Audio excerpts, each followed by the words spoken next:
Hello friends, good evening. Welcome to online GK study.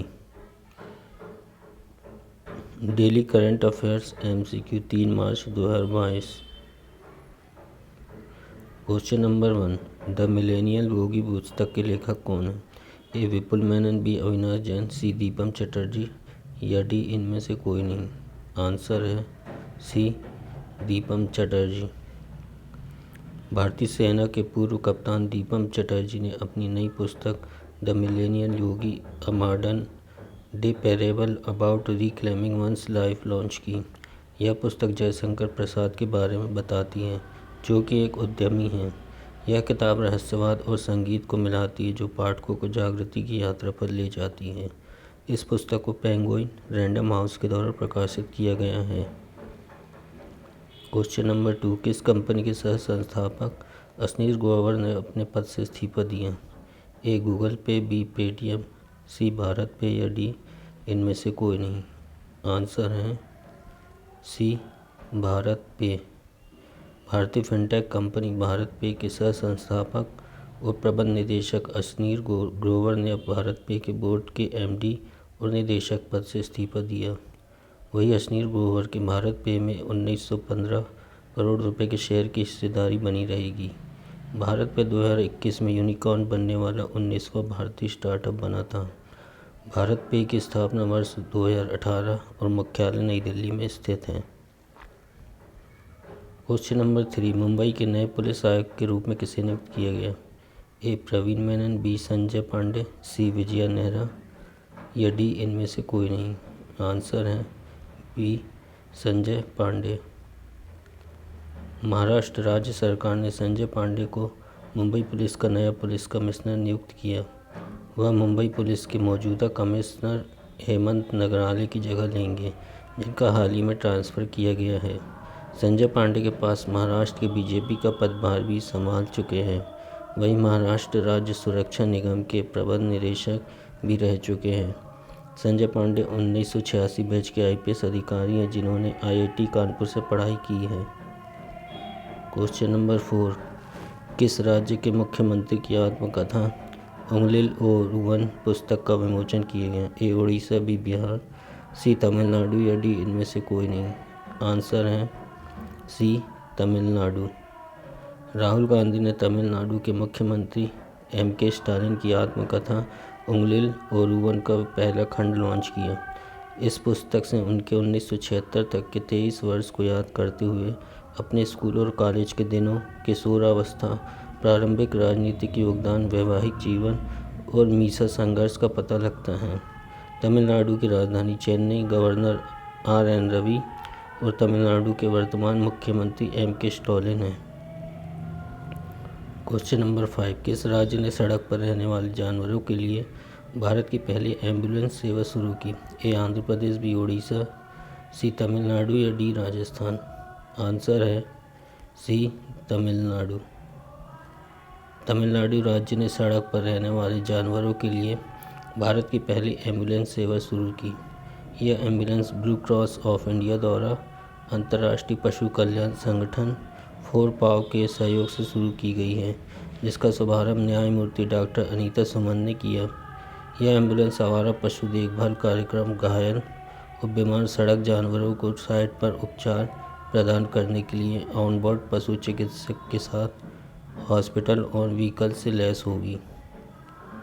Question number 6, किस देश ने long मार्च 8 rocket से 22 उपग्रह को अंतरिक्ष में प्रक्षेपित किया? ए वियतनाम, बी रूस, सी चीन या डी जापान। आंसर है सी चीन। चीन देश ने लॉन्ग मार्च 8 रॉकेट से 22 उपग्रह को अंतरिक्ष में प्रक्षेपित किया। लॉन्ग मार्च 8 को वेनचोंग सैटेलाइट लॉन्च सेंटर से 26 जनवरी को रात 10 बजे रवाना किया गया। इन उपग्रह का उपयोग मुख्य रूप से वाणिज्यिक, सुदूर संवेदन सेवाओं, समुद्री पर्यावरण निगरानी, जंगल की आग की रोकथाम और आपदा न्यूनीकरण के लिए किया जाएगा। यह China aerospace science and technology corporation के लॉन्ग मार्च कैरियर रॉकेट की 409वीं उड़ान थी। क्वेश्चन नंबर 7, 46वां सिविल लेखा दिवस कब मनाया गया? ए 2 मार्च, बी 7 मार्च, सी 4 मार्च या डी इनमें से कोई नहीं। आंसर है ए 2 मार्च। 2 मार्च 2022 को डॉक्टर अंबेडकर इंटरनेशनल सेंटर जनपद नई दिल्ली में 46वां सिविल लेखा दिवस मनाया गया।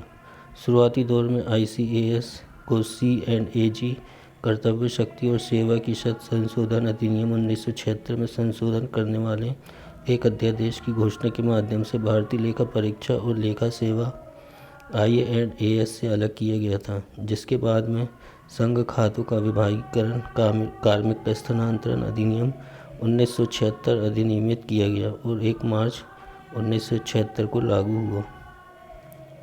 क्वेश्चन नंबर 8, BSES ने किस शहर में भारत का पहला smart managed electric vehicle charging station शुरू किया? ए राजस्थान, बी उड़ीसा, सी नई दिल्ली या डी बिहार। आंसर है सी नई दिल्ली। रिलायंस इंफ्रास्ट्रक्चर की सहायक company SES Yamuna power limited ने नई दिल्ली में भारत का पहला smart managed electric vehicle charging station शुरू किया, जिसे फोर्टम चार्ज एंड ड्राइव द्वारा ऑपरेट किया जाएगा। यह इलेक्ट्रिक व्हीकल चार्जिंग स्टेशन एक ही समय में 5 इलेक्ट्रिक वाहन को चार्ज कर सकता है। यह स्टेशन VYPL के 11 kV सब स्टेशन भवन में स्थित है, जो नई दिल्ली में मयूर विहार एक्सटेंशन में है। क्वेश्चन नंबर 9, विश्व नागरिक सुरक्षा दिवस कब मनाया गया? ए 1 मार्च, बी 4 मार्च, सी 7 मार्च या डी 3 मार्च। आंसर है ए 1 मार्च। 1 मार्च को दुनिया भर में नागरिक सुरक्षा के महत्व और इसके लिए अपने प्राणों की आहुति देने वाले कर्मियों को सम्मानित करने के लिए विश्व नागरिक सुरक्षा दिवस मनाया जाता है। विश्व नागरिक सुरक्षा दिवस 2022 का विषय आपदा और संकटों का सामना करने में विस्थापित आबादी का नागरिक सुरक्षा और प्रबंधन, स्वयंसेवकों की भूमिका और महामारी के खिलाफ लड़ाई रखा गया है। ICDO का संविधान 17 अक्टूबर 1966 को अपनाया गया था। 1 मार्च 1972 को लागू हुआ। नागरिक सुरक्षा दिवस का आधिकारिक उद्घाटन अंतर्राष्ट्रीय नागरिक सुरक्षा संगठन द्वारा 2012 में किया गया था। क्वेश्चन नंबर 10, उड़ान एक मजदूर बच्चे की पुस्तक के लेखक कौन है? ए विजय गोखले, बी दिवेश नेहरा, सी मिथिलेश तिवारी या डी इनमें से कोई नहीं। आंसर है B Divesh Nehra.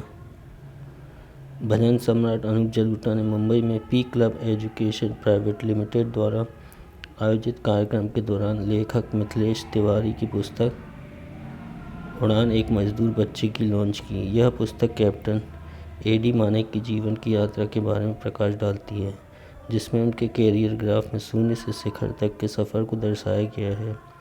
Captain ND Manek के परिवार को फ्लाइंग फैमिली ऑफ इंडिया के नाम से भी जाना जाता है। Thanks for watching.